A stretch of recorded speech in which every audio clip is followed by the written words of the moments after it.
we got a break just because we have a lot of live reads for fucking Mother's Day. So Doug's going to continue with us. My mother's dead. Ha ha. Mom died, right? When? Yeah, she killed herself. It's on the new DVD. Oh. What was that? Did I know that? I think I did. 2008, there was a statute of limitations before I could tell the whole story over. Oh, wow. Wait, can you tell us after the break a little bit? Yeah, finger it a bit. Finger it a bit? All right, I'll Doug will diddle finger it a that a bit. little bit. He's going to be at B.B. King's here in New York tonight. So what happened to your mom? What could you tell us? I know you don't want to give away the whole bit. She was dying of emphysema. Right. And she was a lifetime smoker? Yeah. Cool Milds back when they made them, and then generics at the end. Some shitty brand. But yeah, she was drowning in her own fluids and had to cash out. But she was sober. I don't know if that was off the air. I asked only because you had said that she was sober, so I was like hoping that she was sober for like 20-something years. And then somewhere, I think, 2003, 2004, whenever the Man Show was, I found out she had started drinking again. And she hadn't told me. She was hiding it from me. And then I know it was the Man Show. We were doing wraparounds for the Comedy Central, the Commie Awards. Remember they tried to do an award show? Yeah, I do. And we filmed wraparounds on a cruise ship. So I took her on a cruise ship with me. I was working, and she was drunk and gambling. I knew she was drinking, and they flew us first class, which at that point, I've never even... Ooh, first class. Ooh, the big seats. And they had champagne they'd bring out. Oh. So I like, Ma, you want champagne with me? Like, so she could. I knew she was drinking, but she didn't know I knew. Stop hiding this, please. Stop sneaking in. So we got hammered, and it was great, and she just gambled the whole time. A woman who, in real life, I'm too tired to bring my fucking groceries upstairs. But you can gamble for 72 hours straight. Like, I've fallen asleep, passed out, blacked out. You're still at the slot machine. You have that. Yeah, it really is an amazing thing when you're gambling. Round the clock. It's like cocaine for me. It could just go round the clock. And meanwhile, if I was home, I'd have taken 50 naps already. And but I could sit at a table. If I get on a gambling jag, I'll chew through my cheek like I do when you do coke, and you're just jawing. Yep. It's the exact. It has to be the same chemical, dopamine or whatever the fuck it is that your body sends out when it feels good. I can stay up for fucking 4 days just to beat this chink. That'll be a big test if I drink or not at a blackjack table. That'd be tough. Because let me tell you, I've made some pretty good money. Because I was betting a lot, because I was drunk. Right, but that would actually be a good rehab. I've tried to figure out my own rehab. If I wanted to quit everything, jet skis. It boils down to jet skis. Really? I remember when in the early days where I could not imagine going more than 15 minutes without a cigarette. That's why I started taking Xanax on planes to sleep for the entire flight. Because you'd wanted to torture smoke. to not smoke on a flight. Right. But there was a time where I was going through Lake Powell in Arizona on my way to Colorado driving, and I had time to kill, and I rented a jet ski by myself for 2 hours, and I just zipped around. Things are great, fucking late. It was fantastic. Yeah. And I go, I never wanted a cigarette once. For 2 hours, I never thought, I got to stop jet skiing to have a cigarette. Right. And that's the nebulous. If you wanted to quit something and not think about it, well, what is it about jet skiing? Like that whole, what is it about that headspace, and how do you make that into something that you just got jet ski 8 hours a day? Or just make people stay on the water all the time so they smoke and get wet. Or just fucking plan some kind of heist like Heat with Robert De Niro. They didn't, I'm in a shootout with the cops and Kevlar. I need a cigarette. Yeah, you're not thinking about it. You would think that's a time you would want a cigarette. Probably. But they didn't think about that. No. Those guys that actually did the Heat heist in L.A. with the Kevlar helmets That's and an shit. amazing scene. It's fucking fantastic. I need to know how I bet they were smokers. I need to know how your mom killed herself. Pills. She went with the pills. Yeah, morphine. Wow. I don't want it's one of those stories where you don't want to do the bit, but the bit is the story. Right. I think it's just an interesting story. I'm sure. She knew it was time, and we knew she was going to get to a point. She wouldn't stop smoking. In fact, we had quit smoking for almost a year at that point, and we had a last cigarette with Mother. With when mother. she was killing herself. Oh my God! Like, wait, were you around when she did it? yeah. I was around. Again, there's legalities where you go, okay, right. hey, this is a bit, by the way. It's just comedy. Sure. Okay. Yeah, you don't know. Well, let's just say this: were you shocked that she took pills, or maybe did you suspect she was going to? Well, no. You have to help some people move. Someone's going to move, and you have a pickup truck. You got to help. Someone's your mother. They're going to kill themselves. You have to do some research. I didn't buy her a shotgun.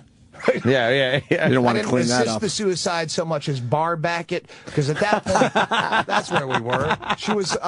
She had been 4 years sober at the end. She went off, and she again, an ugly drunk. Like, she left a suicide, not even a note, but a Post-it. We moved to Arizona. I said, Ma, we're going to get settled in. We'll move you out. She can't be in L.A. by herself. She was 63. Her head was around. Her body was failing. She was weak emotionally.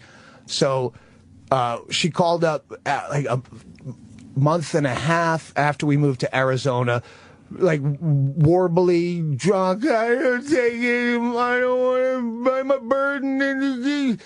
I'm going to kill myself. So we have to drive 9.5 hours to L.A. in the middle of the night, get there in the morning. She had a suicide Post-it. Doug, I still have it. Doug, pain is too much. Wow. Not even a whole letter. Wow. So we got her out there. So she rehabbed, but when she was going to kill herself, I'm going, you're not going to do this sober, right?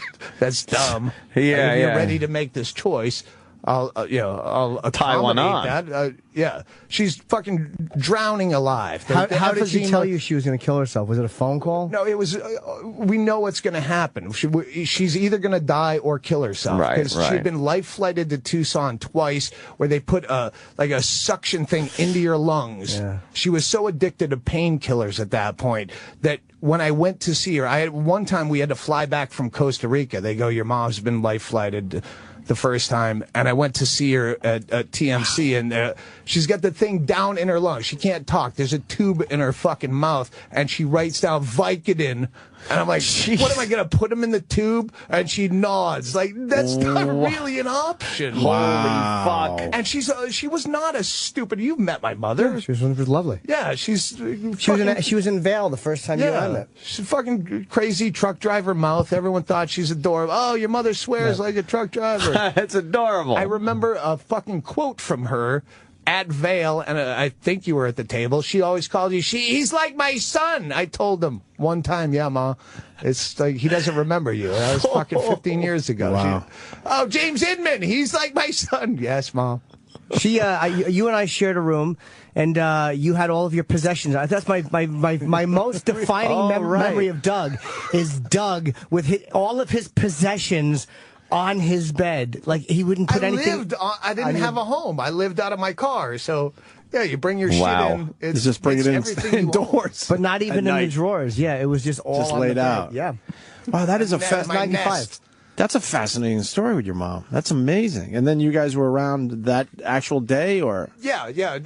Well, she came to the house, and I laid down ground rules, and this is in the bit, but it's true. I said, because she had balked at suicide so many times over her life, just, for need for someone to, hey, she tried to kill herself, like, with aspirin or whatever. When she was young, she'd talk about, but, so I know it's serious, but at the same time, is this a ploy just to get over to my house from your hoarder paradise in the other side of Bisbee, Arizona?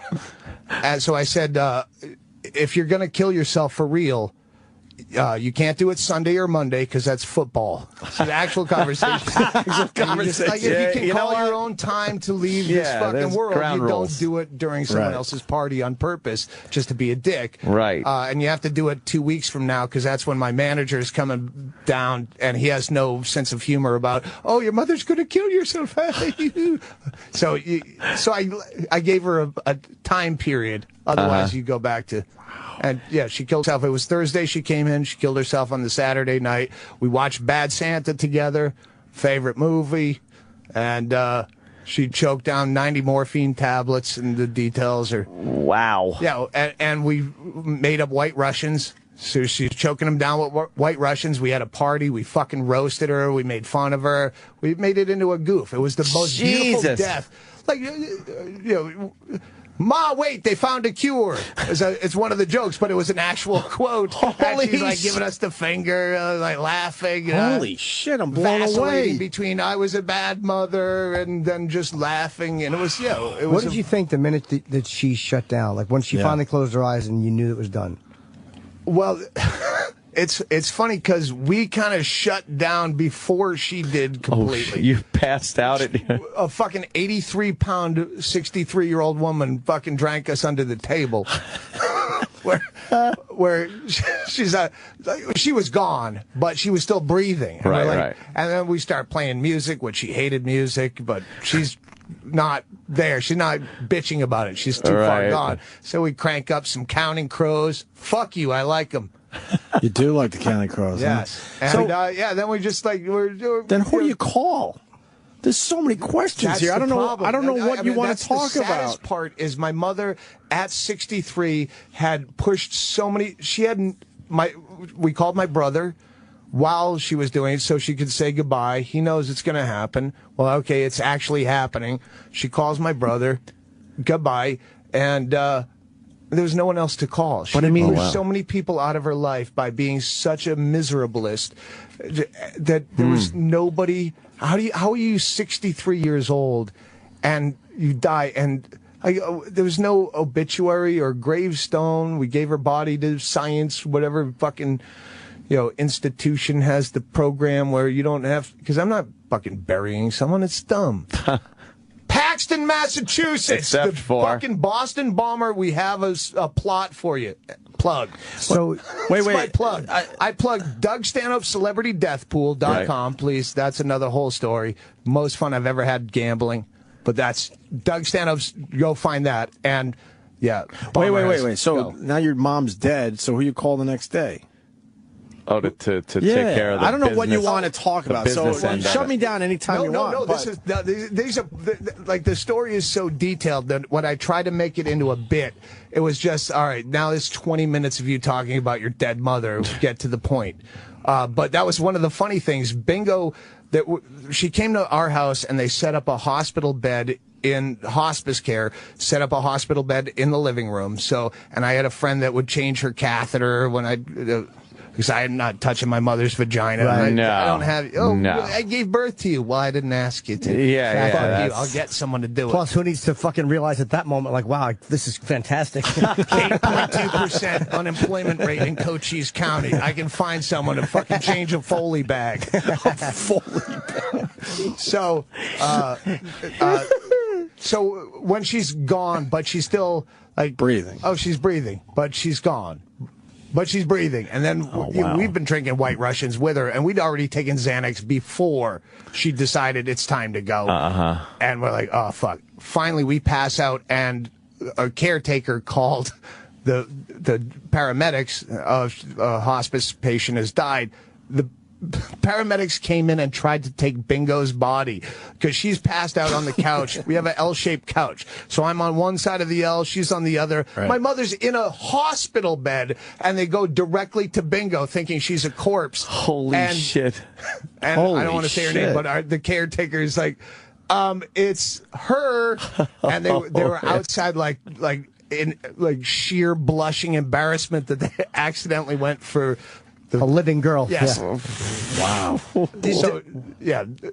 No, I'm sorry. I was going to Anyway, caretaker stayed up through the night till she was dead. Well, we were just like, all right, I'm tired of waiting for it. I'll crash. She'll be dead at some point. I'll wake up. So we woke up to the paramedics taking her out. But emphysema would have been, that's why Kevorkian, I mean, was something merciful. You're drawing your own that fluids. Would have been what exactly does it, I mean, I know it's like being waterboarded. It just stops your lungs from working? Or they can't pump the fluids anymore. You can breathe, but there's no oxygen getting into your system. Right. Yeah, just gums up your fucking...